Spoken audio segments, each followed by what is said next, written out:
Okay, this is to show you how to add permissions for those groups who don't have it in watching your video. So if you're getting the error message of not an authorized user to watch this video or something along those lines for your Microsoft Stream videos, it's probably because that group or those people in that group don't have access.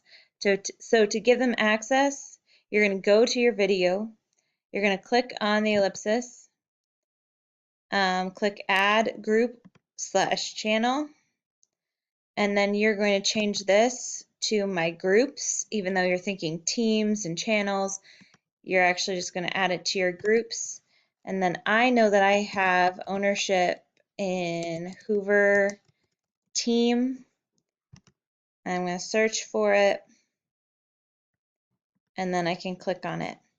I want to make sure that the Hoover team is going under display, not under owner. And if we just kind of hover over this information, it lets you know that display means that it's going to post on that site and also give all of the members of that group access to watch this video.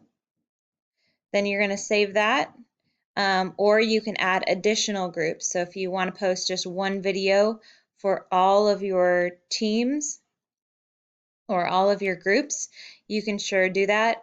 You just add them here under My Groups. Once it's saved, then it should automatically pop up on that team, and we're going to go ahead and check that right now.